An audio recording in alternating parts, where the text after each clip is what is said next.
po diskutojmë për një kërkesë, një pretensë të SPAK-ut për çështën sterilizimi për shumë vite burg, por për të marrë një nga një personat akuzuar të pandehurit, nuk janë aq shumë vite burg për të justifikuar dëmin ekonomik. Sa janë maksimale, sa është minimale? Që kanë shkaktuar shtetit shqiptar.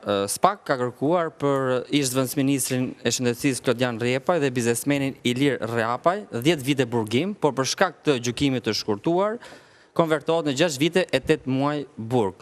Të dy janë arrestuar në vitin 2023, kanë 2 vite në paraburgim dhe nëse i konvertohet dënimi, i shkojnë 3 vite dhe i kanë ngelur dhe 3 vite 8 muaj burgim për një aferë mbi 100 milion euro dëm shtetit shqiptar. Edhe aty do hy liria me kusht, sjellje mirë, ulen ditë, të më thënë. Ndërkohë dënimet e tjera janë konvertuar disa prej tyre në shërbim prove, është kërkuar pra nga prokuroria e posaçme, nga SPAK, pasi dënimi do jepet me datë 9 korrik, deri seanca e radhës ku gjykata e posaçme do paraqitet mbrojtja. Sa është dëmi ekonomik? Mbi 100 milion euro. Hetimi ka nisur 4 vite më parë. Po është i fryrë ky 100 milion euro. Tash hetimi ka nisur mbi 4 vite më parë pas kallëzimit të nismës Turje, ku ata akuzojnë. Jo, domethënë 100 milion euro në 4 vite. Në 10 vite. Në 10 vite. Tenderi ka qenë për 10 vite. Gjithë koncesionin ka 100 milion euro. 100 milion euro gjithë koncesionin. Gjithë për ta shpjeguar çfarë ka ndodhur.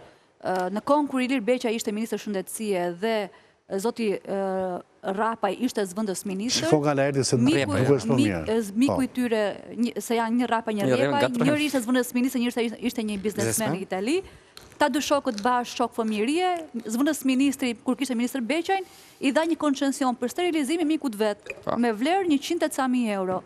Milion euro, ndjes. Sa vjetë pas, 100 milion o 10 vjetë? Një periudhë 10 vjeçare. Po varet se do ta shpjegojë. A kaluan 10 vjetë apo prokuroria i kapi në vitin e 5? Kontrata vazhdon të zhvillohet. Pra lekët vazhdojnë t'jepen. Pra Rjepaj dhe këto vazhdojnë marrin lekë kompanitë e këtyre? Vazhdojnë të marrin, nuk e kanë ndërprer as SPAK-u, nuk e kanë ndërprer kontratën koncesionare. Është absurdi. Sepse ata vazhdojnë të ofrojnë shërbim. Bëjnë sterilizim ata vazhdojnë. Ata vazhdojnë të ofrojnë në letër, por në realitet jo. Pra rrinë burg dhe vazhdojnë sterilizojnë. Sipas Ilir Beqajt, QSUT-ja dhe spitalet tona nuk kishin kapacitete për sterilizuar vetë pajisjet, por do duhet merrnë një kompani private, në këtë rast kompaninë e mikut të zëvendës ministrit.